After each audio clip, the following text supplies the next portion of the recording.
أعوذ بالله من الشيطان الرجيم بسم الله الرحمن الرحيم قل ادعوا الذين زعمتم من دونه فلا يملكون كشف الضر عنكم ولا تحويلا۔ کہو پکار دیکھو ان کو جن کو تم نے اس کے سوا خدا سمجھ رکھا ہے، وہ نہ تمہاری کوئی تکلیف دور کر سکتے ہیں اور نہ تمہاری حالت بدل سکتے ہیں۔ یہ سورہ بنی اسرائیل کی 56 نمبر کی آیت ہے۔ اس میں وہ کفار اور مشرکین کی حالت اللہ تعالیٰ بیان فرمائے ہیں کہ ان سے کہو کہ وہ اللہ کے علاوہ جن کو اپنا حاجت روا اور مشکل کشا سمجھ رکھے ہیں، ان کو پکار کر دیکھو کیا وہ تمہاری مشکل دور کر سکتے ہیں؟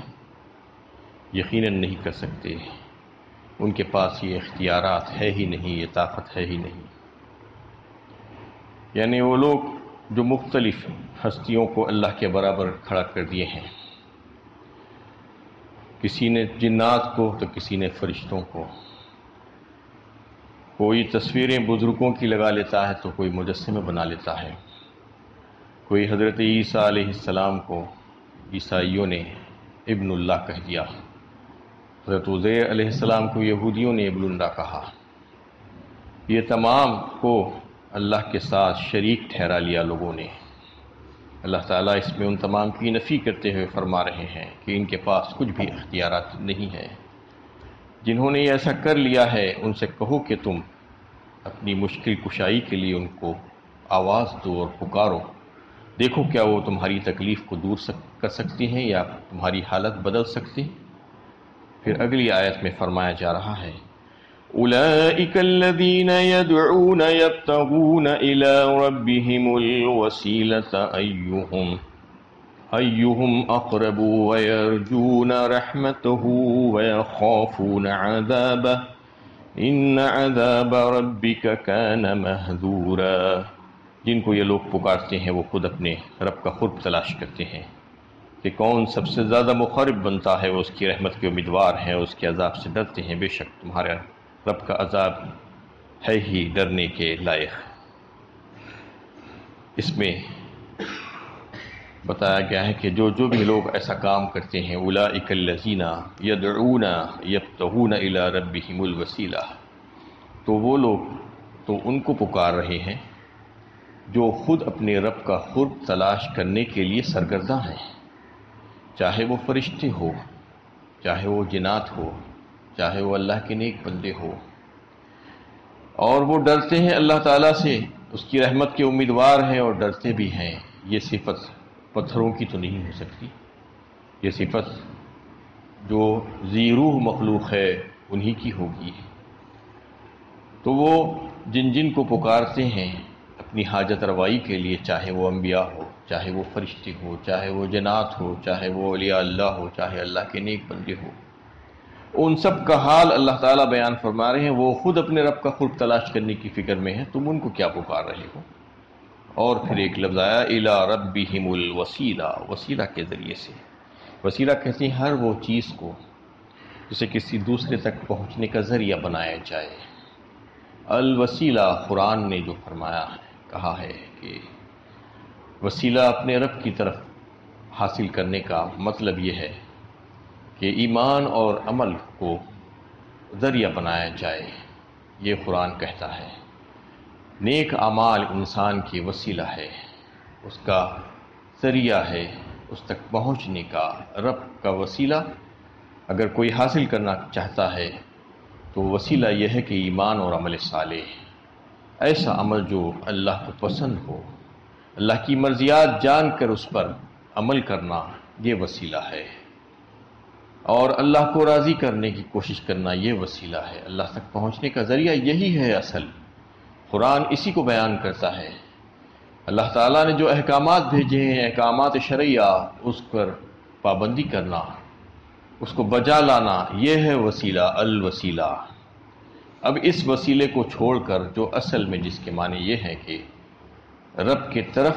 راستے کو ہموار کرنا، اس تک پہنچنے کا ذریعہ بننا۔ جو رب کو جو پسند ہے وہ تو ایمان اور عمل صالح ہی ہے، اس کی مرضیات جو ہے اس کو جانتے ہوئے اس کی فرمانبرداری اور اطاعت میں بندہ لگ جانا، یہ وسیلہ ہے اس کی طرف۔ اب اگر کوئی یہ سمجھ رہا ہے کہ اس کے علاوہ کوئی دوسری چیز ہے، یعنی اللہ کی جو دیگر مخلوقات ہیں ان کو پکار کر ان کے ذریعے سے وسیلہ، ان کو وسیلہ پکڑنا، یا چاہے وہ فرشتے ہو، چاہے وہ جنات ہو، چاہے وہ انبیاء علیہ السلام ہو، چاہے اللہ تعالیٰ کی دیگر مخلوقات ہو، صلح امت ہو، ان کے ذریعے سے وسیلہ تلاش کرنا یہ غلط بات ہے۔ یعنی ان کے پاس جانا، ان کو نظر نیاز پیش کرنا، ان سے حاجتیں مرادیں مانگنا، اور ان کے پاس جا کر غلافیں چڑھانا، ان کے عرس منانا، میلے ٹھیلے لگانا، یہ سمجھنا کہ یہ وسیلہ ہے، یہ غلط ہے، یہ تو عبادت ہے، یہ شرک ہے، یہ نہ معاف ہونے والا گناہ ہے۔ کیونکہ عبادت کے جتنے بھی طریقے ہیں وہ سب کے سب اللہ ہی کے لیے مخصوص ہے۔ اللہ کے علاوہ کسی اور سے دعائیں نہیں کی جا سکتی، اللہ کے علاوہ کسی اور کی نظر و نیاز نہیں پیش کی جا سکتی،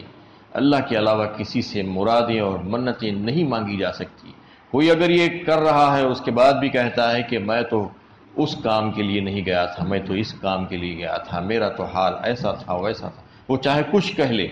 لیکن وہ کہاں جا رہا ہے اور کیوں جا رہا ہے اور منتیں مرادیں مانگ رہا ہے وہاں سے، اور اس کی نظر و نیازیں پیش کرتا ہے، اور وہاں پر بڑی عقیدت کے ساتھ جاتا ہے جس کا شریعت سے کوئی تعلق نہیں ہے، اس کے باوجود وہاں پر جاتا ہے اور کہتا ہے کہ میرا مقصد وہ نہیں تھا۔ تو اللہ تعالیٰ بہت خوب جانتے ہیں کہ تمہارا مقصد کیا ہے۔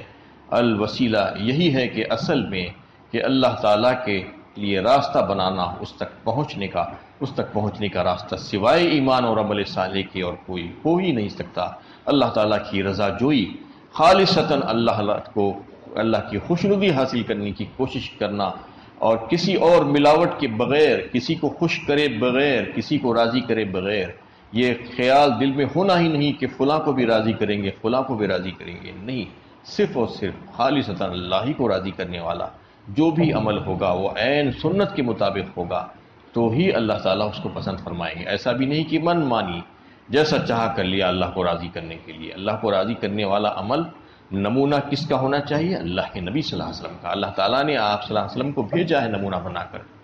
لقد کان لکم فی رسول اللہ اسوۃ حسنہ فرمایا سورہ احزاب 22ویں پارے میں، تمہارے لیے بہترین نمونہ ہے رسول اللہ صلی اللہ علیہ وسلم میں، ہر معاملے میں، ہر زاویے سے تمہارے لیے نمونہ ہے۔ تو ان کو نمونہ بنا کر ان کے نقش قدم پر چلنا، ان کی پیروی کرنا، ان کی اتباع اور اطاعت کرو گے تو کامیاب ہو جاؤ گے۔ تو اس میں الوسیلہ کا جو غلط مطلب لوگوں نے لگا کر رکھ لیا ہے، سمجھ لیا ہے، یہ بالکل غلط ہے۔ یہ چاہے وہ انبیاء کے ساتھ جو ہے چل رہا ہو، یا اولیاء اللہ کی یا پیروں کے ساتھ وہ معاملہ کرتا ہے جو خدا ہی کے ساتھ کیا جانا چاہیے ویسا معاملہ۔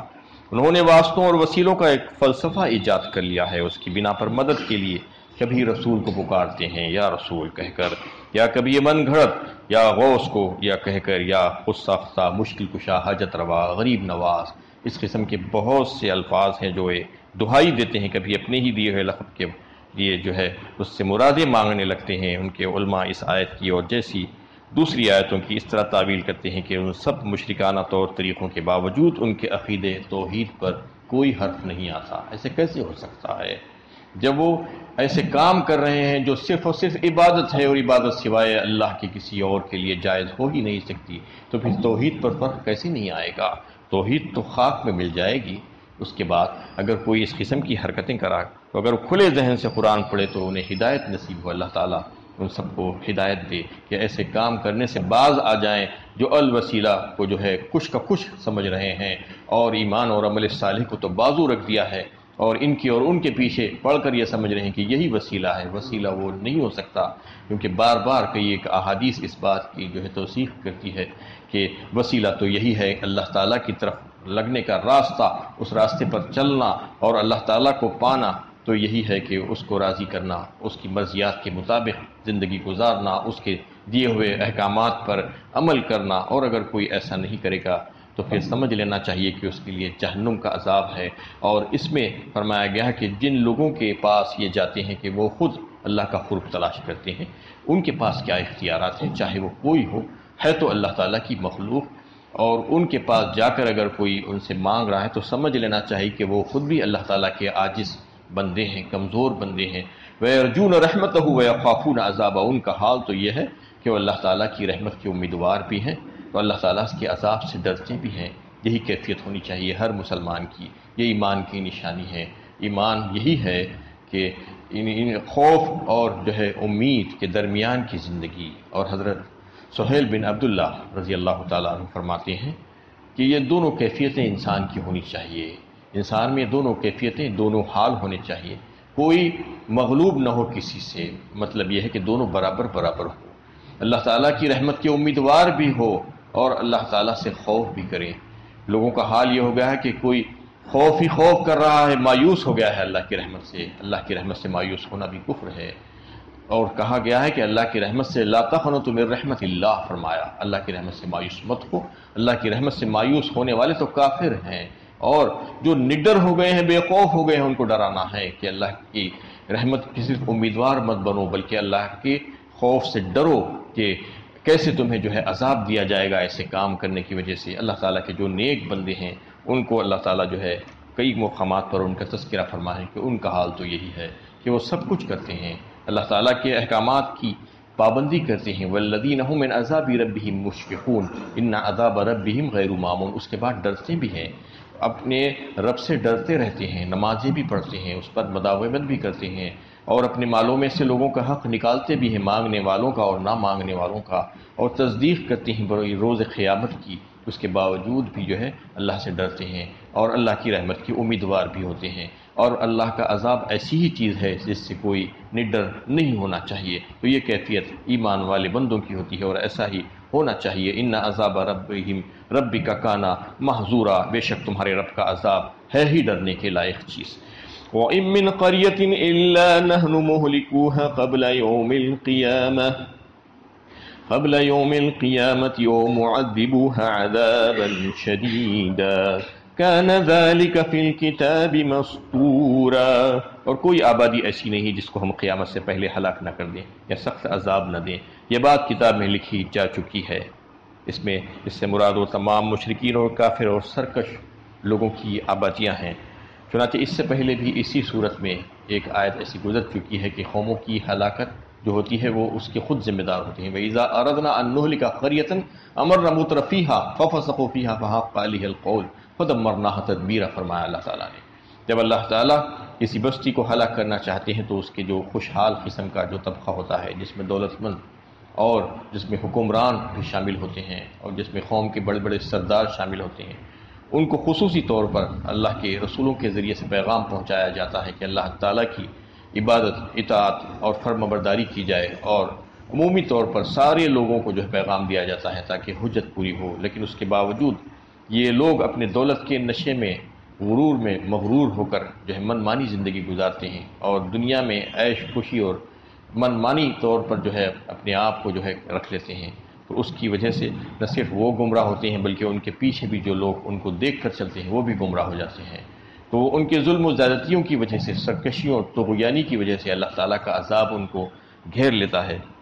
تو اس میں اللہ تعالیٰ نے انہی لوگوں کا تذکرہ کیا ہے کہ اللہ تعالیٰ ایسے لوگوں کو اور ایسی آبادی کو جو ہے تباہ و برباد کر دیتے ہیں جو عقید عمل کے فساد میں مبتلا ہو اور اس سے باز آنے کے لیے تیار ہی نہ ہو۔ فیصلہ الہی یہ ہے کہ اسے دنیا میں یا تو مکمل تباہی سے دوچار کر دیا جاتا ہے، کہ صفحہ ہستی سے مٹا دی جائے، یا پھر کسی نہ کسی شکل میں سخت عذاب ان کے اوپر آ پڑتا ہے، مہلت کتنی ہی دراز کیوں نہ ہو۔ بہرحال قیامت سے پہلے ان سے ایک بات لازمی پیش آ جائے گی۔ تاریخ اس بات کی تصدیق کرتی ہے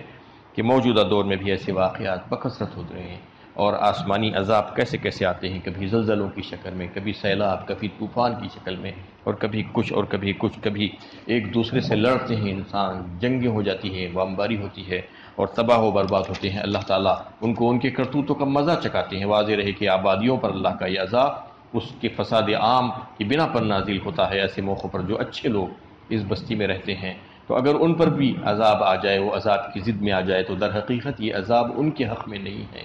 بلکہ عذاب نہیں، بلکہ قیامت کے دن ان کے عمل کو دیکھ کر اس کا اجر ان کو دیا جائے گا۔ یہ بھی واضح رہے کہ عذاب اس عذاب سے کس قدر مختلف ہے۔ جو نبیوں کی تکذیب کرنے کی صورت میں آتا ہے تو اس وقت تو اللہ تعالیٰ رسولوں کو اور ان کے ساتھ ایمان لانے والوں کو بچا کر وہاں سے نکال لے جاتے ہیں، لیکن عذاب عام جب آتا ہے عام طور پر